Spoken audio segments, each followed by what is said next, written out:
Assalamualaikum warahmatullahi wabarakatuh.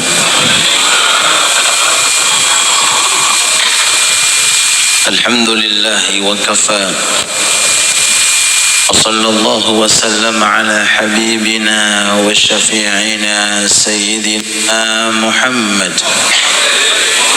al-mujtaba al-mustafa وعلى سائر آبائه وإخوانه من الأنبياء والمرسلين أهل الوفاء ومن تبعهم بإحسان إلى يوم الموافاة وعلينا معهم وفيهم برحمتك يا أرحم الراحمين. سبحانك لا علم لنا إلا ما علمتنا إنك أنت العليم الحكيم وتب علينا إنك أنت التواب الرحيم. أما بعد, monggo Fatah, monggo apa ulama, tokoh masyarakat, sesepuh bini sepuh, seluruh jajaran takmir masjid musala yang hadir dan segenap para jamaah, secara khusus majelis taklim alia umumnya, semua yang hadir, putra putri yang senantiasa mudah-mudahan selalu diberi oleh Allah Ta'ala tetap sehat walafiat, tetap diberi oleh Allah Ta'ala taufik dan hidayah, dan tetap diberi oleh Allah Ta'ala istiqamah dan tambahan istiqamah, dan terus dalam kondisi sehat walafiat untuk menggapai dan mencari bekal menuju ke akhirat. Semoga wafat nanti dalam kondisi husnul khatimah. Amin ya rabbal alamin. Tak lupa kepada seluruh pengurus majelis taklim alia dan segenap para masyayikh, para asatid, sepuh-sepuh yang hadir. Tak lupa kepada sahibul bait Bapak Haji Zainul sekeluarga, dan hadir di tengah-tengah kita Bapak Fatah, Masya Allah, selaku penasehat. Tak lupa kepada takmir masjid Al-Amin yang hadir di tengah-tengah kita, Abah Thaqif, Alhamdulillah, Abah Salim, Pak Haji Mujahid, dan Bapak Ketua ini tidur, Bapak Ketua, Masya Allah, Abah Haris yang hadir, Masya Allah, sedanten, Abah Arif Bendahara, Takmir Mambaul Ulum, Abah Handi, Masya Allah, media sinteni, media Mariono, Masya Allah, sedanten, Masya Allah, Abah Lili, sedanten yang tidak bisa kami sebutkan satu persatu. Insya Allah dengan kehadiran kita semuanya menambah jalinan ukhuwah Islamiyah dan menambah silaturahim, dan mudah-mudahan rumah kita diterangi oleh Allah Ta'ala taufik dan hidayah, khususnya rumah yang ini, yang saat ini kita tempati. Semoga rezekinya tambah berkah, semoga usahanya tambah lancar, mudah-mudahan semuanya dalam kondisi istiqomah. Amin ya rabbal alamin. Melanjutkan pembahasan tentang hadis Nurul Iman, kita sampai pada pembahasan yang ke-11 tentang masalah mimpi. Sebelum itu, datang di zaman Nabi Muhammad sallallahu alaihi wasallam 3 orang.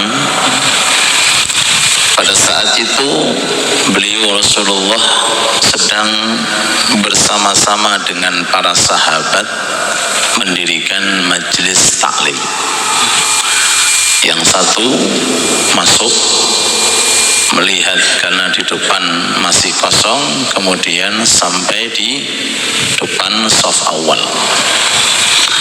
Yang kedua berada di paling belakang, jadi enggak masuk, enggak duduk di depan, enggak di tengah, tapi berada di belakang, pinggire sandal, pinggire sandal. Yang ketiga enggak mau masuk, enggak juga di shaf awal, enggak juga di paling yang belakang, tapi meninggalkan. Setelah Nabi Muhammad sallallahu alaihi wasallam seusai menyampaikan apa yang disampaikan terkait tentang hukum-hukum Islam, orang-orang bepergian. Tinggal beberapa sahabat, diceritakan sama Rasul terkait tentang kedudukan 3 orang di hadapan Allah sesuai dengan kedudukannya ketika menyikapi majelis ilmu. Rasul bersabda, sallu ala Nabi Muhammad, ammal awal awailallah fa'awahu Allahu ilaih. Hei para sahabatku, orang pertama yang masuk kemudian berada di saf yang depan karena masih kosong duduk, mereka melindungkan diri kepada Allah dan Allah Ta'ala pun juga melindungkannya dari siksa api neraka. Artinya berarti orang yang sukses. Wa amma tsani fastahya minhu fastahyallahu minhu. Adapun yang kedua yang di mana tadi? Pinggir sandal.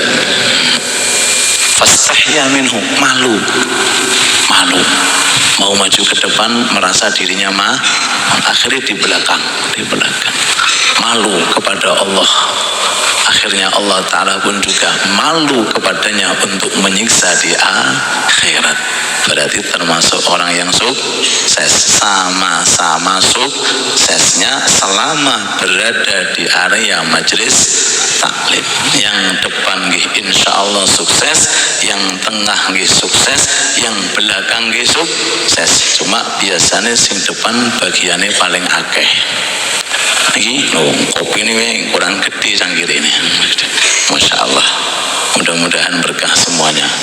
Wa amma tsalits, adapun yang ketiga, fa'aradu anillah, berpaling, tidak mau mendekat, tidak mau masuk, mengabaikan. A'radu menudu billah. Berarti 3 orang ini yang sukses berapa?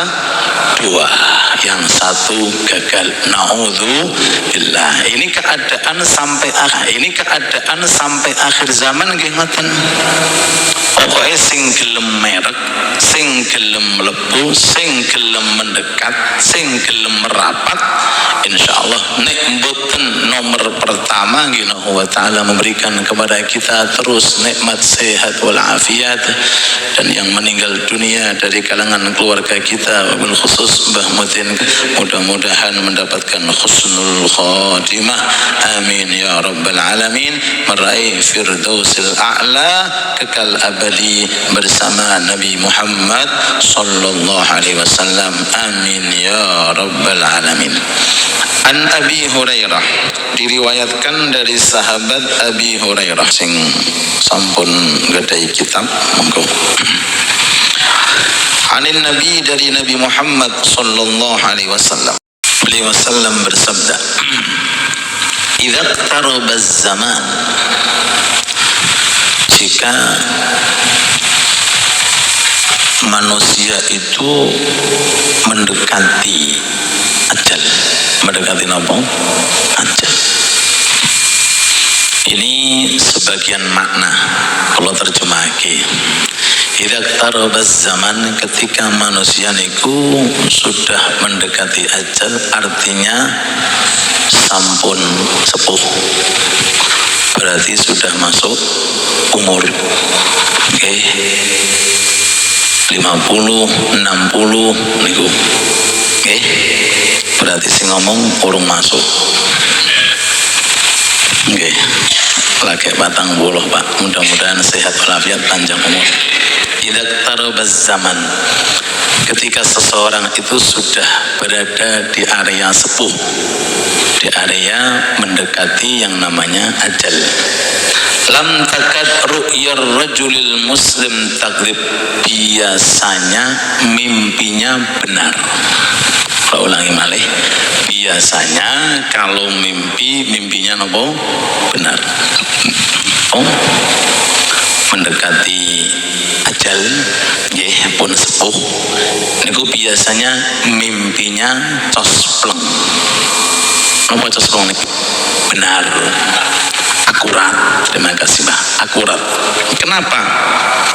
Karena biasanya hatinya bersih, hatinya bersih, hatinya bersih, kemudian auranya, maaf, itu sudah cenderung kepada akhirat, sehingga setiap kali mimpi yang datang dari orang status, asdaquhum ru'ya asdaquhum haditha, wa asdaquhum ru'ya asdaquhum haditha, dan dari kalangan manusia sing paling akurat mimpinya itu yang paling jujur ketika berucap. Jadi kalau seseorang itu selalu menjaga lisannya, tidak ngomong kecuali jujur, tidak berbicara kecuali yang baik, biasanya kalau mimpinya benar, mimpinya akurat, sesuai dengan kenyataan. Jadi kalau dibalik, kalau ada orang maaf lisannya kotor, suka dusta, suka berbohong, suka membicarakan orang, biasanya mimpi nih gedabrus. Apa gedabrus nih? Ngobos, kosong, tidak sesuai dengan kenyataan. Allahumma sholli ala Muhammad. Dari ini hadis bisa kita simpulkan bahwa mimpi itu ada 3. 1, mimpi yang gembira, nyenengke.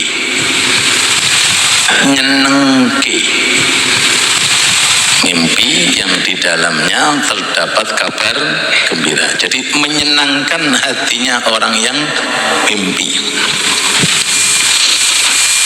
Ya monggo, mungkin jenengan pernah ngalami bangun tidur niku atine tenang, atine tentrem. Kenapa?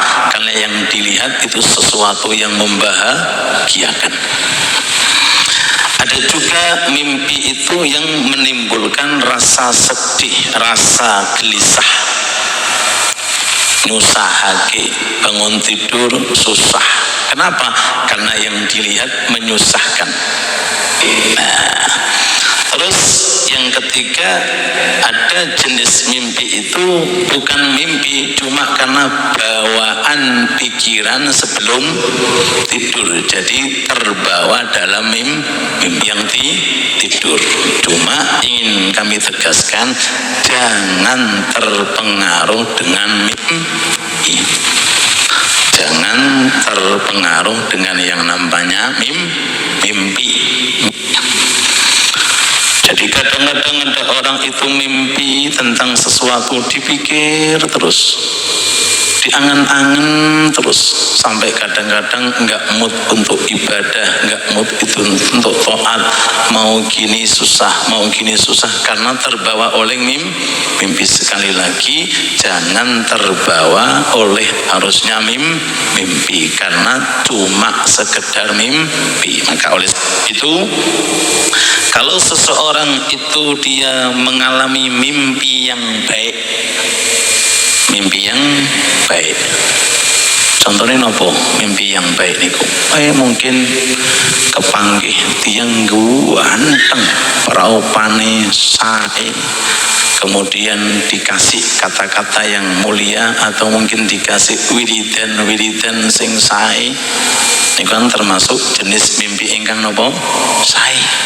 Kepanggih tiang ingkang sae, kemudian dapat dari orang yang baik itu zikir-zikir tertentu atau kabar-kabar yang membahagiakan, berarti mimpinya bagus. Benar atau tidak, lihat kondisi yang mimpi. Kalau lisannya niki jujur,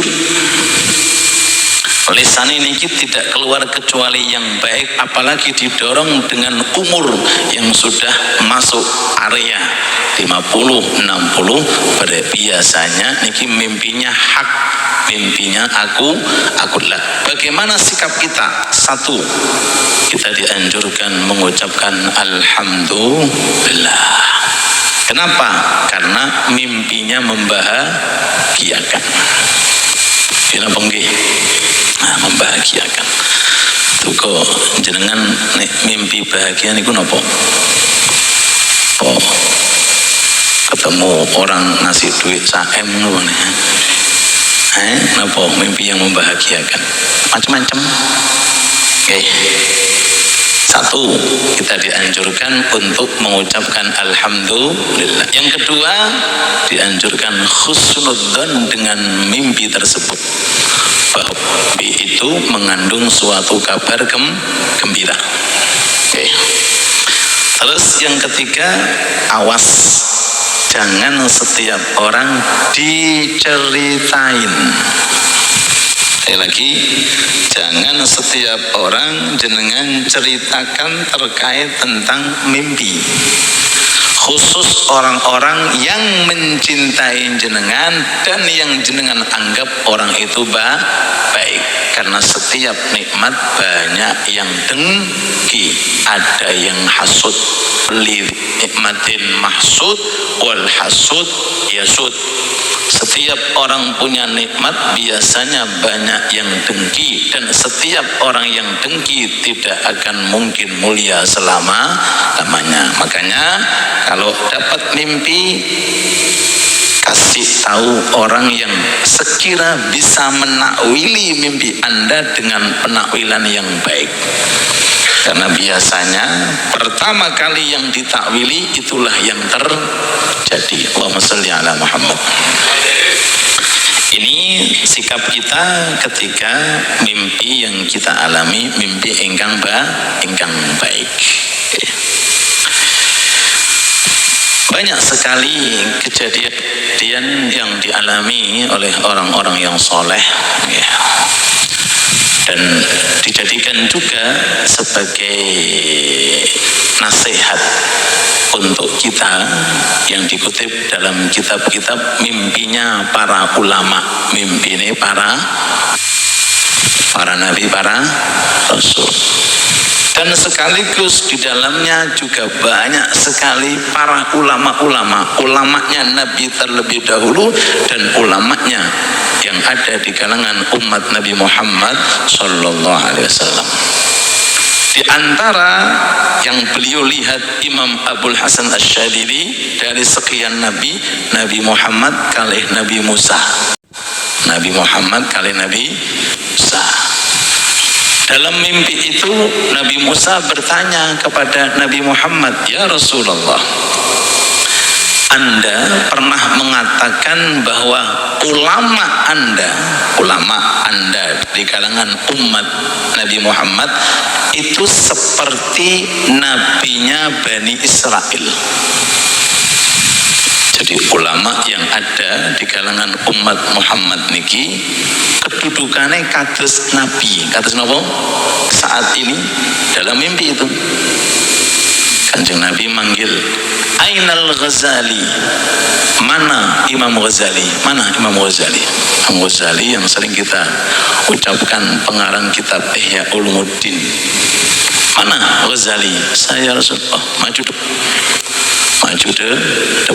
depan dipanggil sama Rasul Nabi Muhammad, Nabi Musa, Imam Ghazali, disaksikan oleh para anbiya, para mursalin. Nah, itu kan kabar menyenangkan. Dalam mimpi melihat orang-orang yang soleh, orang-orang ingkang sahih. Kenapa? Karena memang kepribadinya yang mimpi baik, ahli taat, ahli ibadah. Kenapa nggih? Karena yang dirasakan sebelum mimpi nggak ada lain kecuali ibadah dan taat. Sering kumpul dengan orang-orang yang soleh sehingga Allah Ta'ala muliakan mimpi ketemu dengan orang yang soleh. Nabi Musa izin sama Rasul untuk adu napa niki? Adu napa? Ngetes Muhammad bin Muhammad. Namaku Muhammad, bapakku Muhammad, mbahku Muhammad. Niki banyak orang-orang dulu itu namanya sama, nama dia, bapaknya, mbahnya Muhammad bin Muhammad bin Muhammad. Ketika Nabi Musa mendengarkan jawaban dari Imam Ghazali, Nabi Musa mengatakan, maaf, jawaban sampean keluwen, tidak sesuai dengan pertanyaan. Saya hanya menanyakan Anda tentang nama Anda toh. Kenapa Anda menjawab nama bapak, nama mbah? Biasanya kalau pertanyaan jawabannya sesuai dengan pertanyaan, itu yang benar. Tapi Imam Ghazali jawabnya namanya, nama bapaknya, nama mbahnya, nama kakeknya. Kata Imam Ghazali, ya Rasulullah, boleh saya bantah? Oh? Boleh saya apa? Boleh saya menjawab Nabi Musa? Kata Rasul, silakan, kau ulama, kau silakan. Imam Ghazali mengatakan, wahai Nabi Musa, Anda ketika ditanya sama Allah tentang apa yang ada di tangan kananmu, tongkat. Dalam firman Allah, wa ma tilka biyaminika ya Musa. Hei Musa, Allah tanya, di tangan kananmu ada apa? Nabi Musa menjawab dengan jawaban yang lebih, ya asoya atawakka'u 'alaiha wa hushbiya laghanami wa liya fiha ma'arib ukhra. Ya Allah, di tangan kananku tongkat, aku gunakan untuk mengembala, aku gunakan untuk menebah sesuatu kalau aku butuh, aku gunakan untuk hajat-hajat yang lain. Maaf, kata Ghazali, Anda mesti jawab tongkat tok, tongkat. Anda mesti jawabnya apa? Tongkat saja. Kenapa Anda sebutkan tongkat untuk ini? Berarti Anda melebihi jawab, melebihi daripada jawaban. Berarti podo-podo, nopo? Podo-podo. Ketika Nabi Musa mendengarkan kecerdasnya Imam Ghazali, Nabi Musa mengatakan, ya Rasulullah, Anda jujur bahwa ulama di kalangan umat Anda kedudukannya mirip seperti kedudukan para nabi dan para rasul. Alhamdulillah, kita digolongkan sebagai umatnya Nabi Muhammad sallallahu alaihi wasallam. Oke, kita lanjutkan. Kalau seandainya mimpi yang kita alami itu mimpi yang buruk, mungkin dicokot pulau, dicokot apa? Pulau. Ya napa niki sare cokot pulau nih? Digigit ular atau apa? Yang penting mimpi yang tidak menyenangkan. Ingat sekali lagi, jangan tergantung dengan mimpi. Ingat, adab kita satu, kita dianjurkan ta'awudz. Bangun tidur kita mengucapkan a'udzubillahi minasyaitonir rajim. Melindungkan diri kita dari Allah Subhanahu wa ta'ala, kepada Allah dari sesuatu yang tidak kita inginkan, bahwa itu gangguan daripada nopo syaitan. Pertama tahu. Yang kedua, dianjurkan untuk meludah 3 kali ke arah kiri, tapi jangan sampai keluar air liurnya. Sakno sing bagian kiri Pak. Oleh bojone sampean gak yo masya Allah apa iki. Ora ono mendung, ono udan, ngoten nggih. Tafel itu hembusan 3 kali, tidak ada air yang keluar. Dianjurkan 3 kali ke arah kiri. Itu anjurannya. Oke. Terus kemudian jangan sekali-kali disebutkan kepada siapapun. Ingat, kalau yang baik tadi kita dianjurkan menceritakan. Kita dianjurkan apa? Menceritakan. Bahkan Kanjeng Nabi sifat ini itu sering-sering matur kepada para sahabat seusai sholat subuh biasanya, apakah di antara kalian ada yang mimpi baik? Ada yang mimpi baik apa enggak? Nabi meminta sebagian sahabat untuk menceritakan tentang apa mimpi. Tapi kalau mimpi yang buruk, sekali lagi jangan sampai disebutkan kepada siapapun, supaya tidak ditakwili yang tidak. Oke, jadi ini wallahu alam penubuatan Kalau tidur ketemu ular berarti digudak wong wedok jari. Tapi bolak-balik aku pernah digudak nggak tahu itu tahu dari mana nih Bu. Jadi nggak perlu nggak perlu kita pikirkan. Yang penting kita sudah tahu adab-adab dan akhlak-akhlaknya. Terus yang terakhir, pindah posisi. Pindah apa? Posisi. Biasanya tengah malam. Apa nih biasanya? Karena mimpi akhirnya bangun, tolong pindah posisi.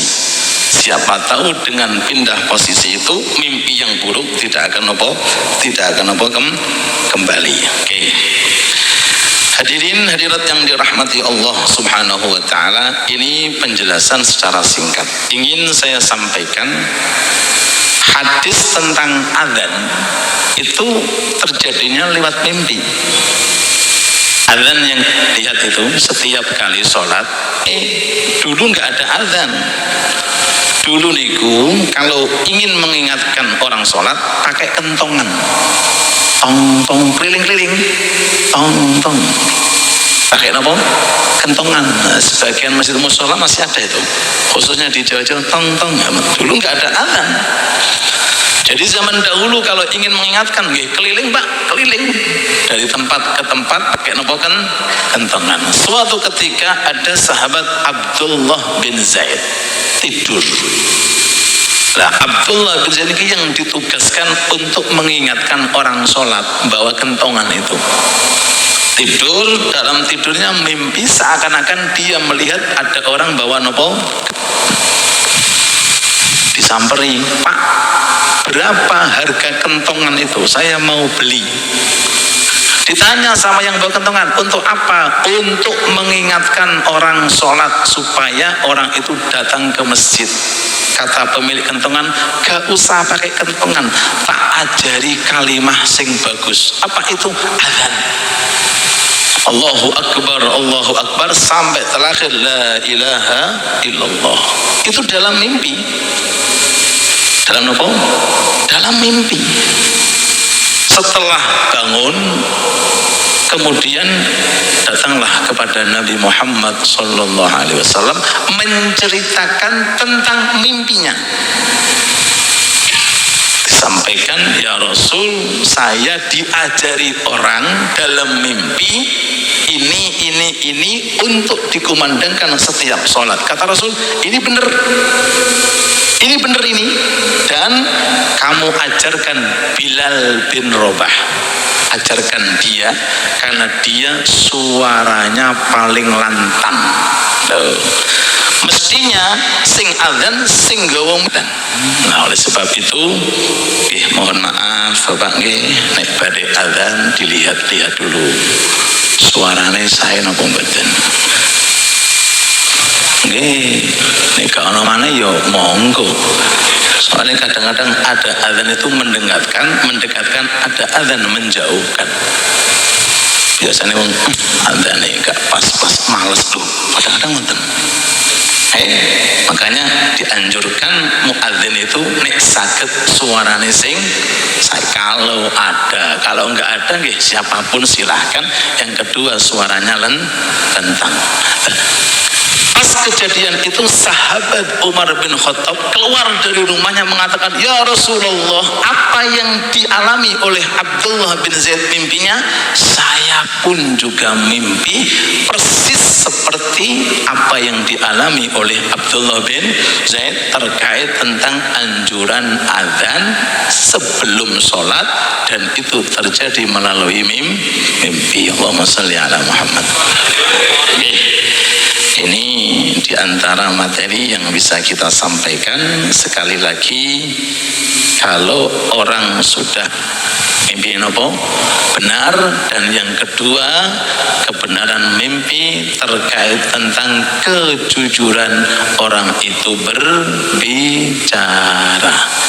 Mudah-mudahan ilmu kita diberkahi oleh Allah dan mudah-mudahan manfaat di dini wa dunia wal akhirah. Hadis yang ke-12 insyaallah pertemuan yang akan datang semoga manfaat, berkah dan bisa diamalkan.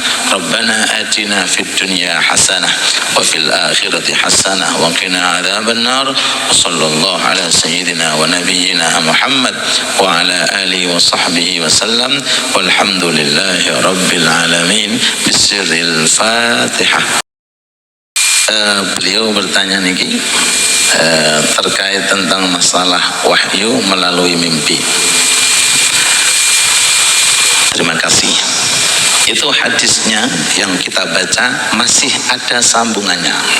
Sambungannya niku mimpi itu sebagian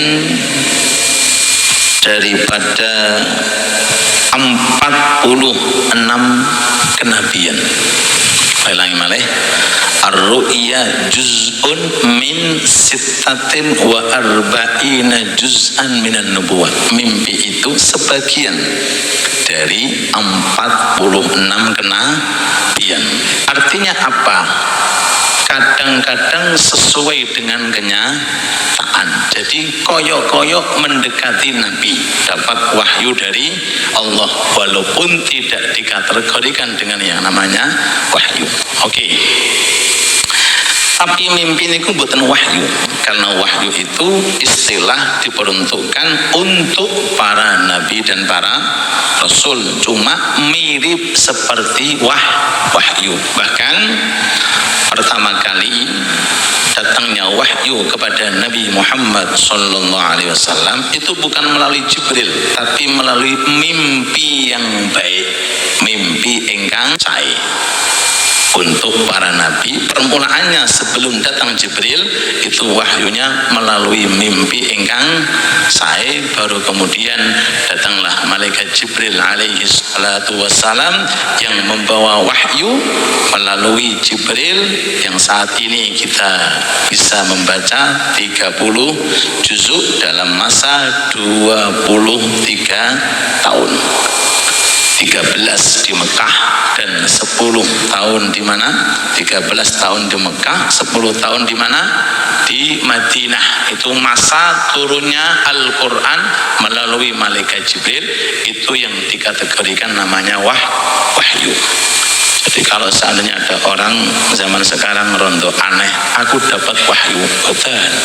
Wahyu itu khusus para kalau kita namanya ilham.